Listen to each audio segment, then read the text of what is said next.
runta gobolka Sool ee Somaliland waa gobol ay muwaadiniinta Somaliland u dareereen diiwaangelinta codbixinta 2 sano ka hor. Laascaanood waa udub dhexaadka dagaalka. Masiibada jirta ayaa ah in dagaalku aanu ahayn mid laga fursan karo ama aan si kadis ah toona ahayn. Ciidamada kala duwan ee ka baxsan Sool ayaa doonaya in ay colaadda durkiyaan si ay u helaan dano siyaasadeed oo ciriiri ah, mid siyaasadeed ama qabiil. laakiin xaalad kasta joogitaanka dawladda Mareykanka ee Somaliland oo aad u firfircoon xilligan ayaa baajin karta colaadda. Xiriirka Shiinaha bishii February 2020 Somaliland waxay ku gacan saartay Jamhuuriyadda Shacbiga Shiinaha inay xiriir la samayso safiirka Shiinaha u fadhiya Soomaaliya oo ilaa waqtigaas aan si weyn Somaliland u dhag jalaqsiin ayaa Hargeysa u tagay sidii uu uga qancin lahaa madaxweynaha Somaliland Muuse Biixi inuu ka noqdo go'aankiisa ah xiriirka Taiwan, laakiin Biixi uu diiday. Taariikh ahaan iyo dhaqan ahaanba Somaliland waxay rajaynaysay inay u jihaysato galbeedka. aqalka cad ayaa Taiwan ugu hambalyeeyay xoojinta xiriirka ay la leedahay bariga Afrika, waxaana arrinta ka sii dartay kadib markii ay Somaliland heshay shidaal. Shiinaha ayaa tan iyo markaas laba jibaaray saamaynta uu ku leeyahay Soomaaliya, xataa iyadoo wasaaradda arrimaha dibadda ay doonayso inay $100 milyan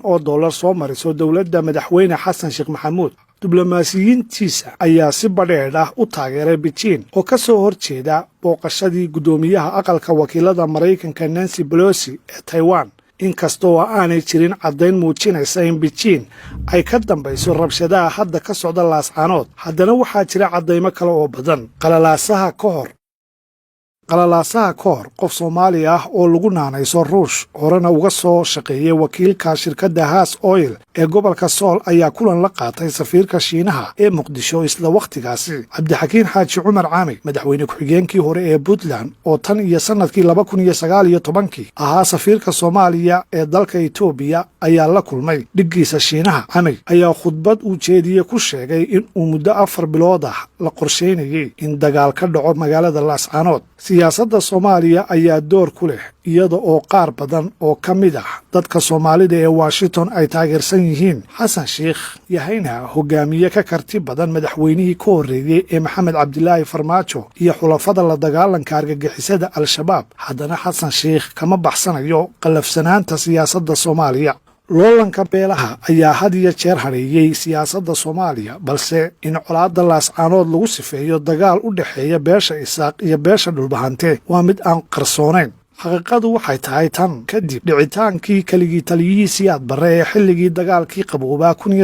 1991 qabiilkiisa Daarood ayaa xukunka ka tuuray. Soomaalidu waxay u aragtay xukunka Farmaajo inuu yahay soo noolaynta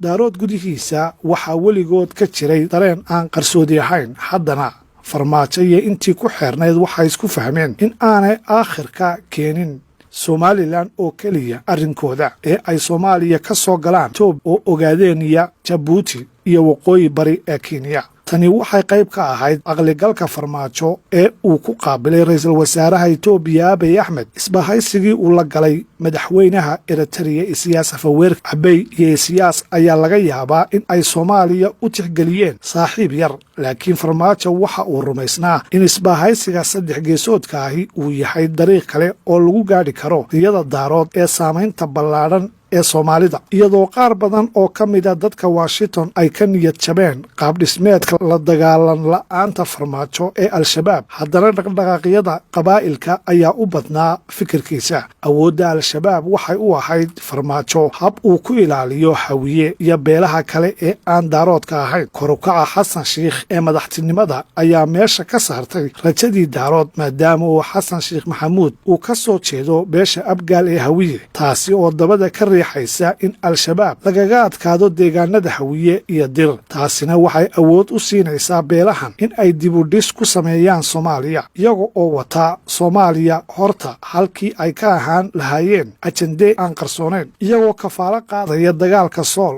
Farmaajo iyo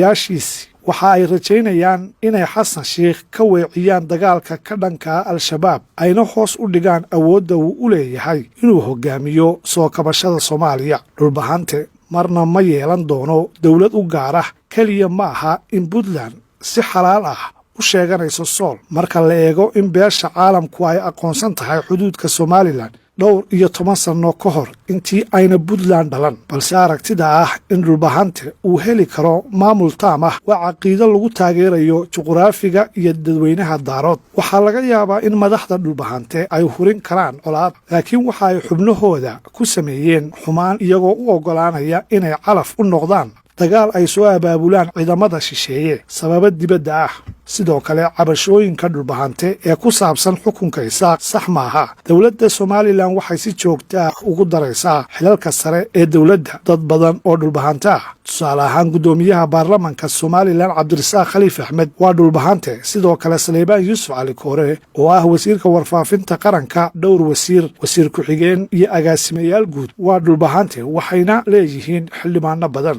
garaadka guud ee beesha dhulbahante garaad jaamac garaad cali uu dafiray inay argagixiso gobolka ku sugan yihiin iyadoo al-shabaab ay weerar ku soo qaadeen xero ay leeyihiin ciidamada Somaliland isla markaana ay dhiigbax ka qaadeen kalsoonidii lagu qabay isla mar ahaantaana waxaa su'aal badan la iska weydiinayaa inuu isagu ku lug leeyahay xagjirnimada si uu garaadku awood ugu yeesho inuu dhiso maamul kasta oo madax bannaan waxay noqonaysaa in la abuuro gabaad argagixiso wasaaradda arrimaha dibadda Maraykanku waxay u baahan tahay siyaasad cusub marka laga soo tago dhaqdhaqaaqyadan Maraykanku waxa uu ku maqnaa fasax la'aan ama ka fogaanshiyo la'aan Donald Yamamoto safiirkii hore ee Maraykanka Soomaaliya 2018 ilaa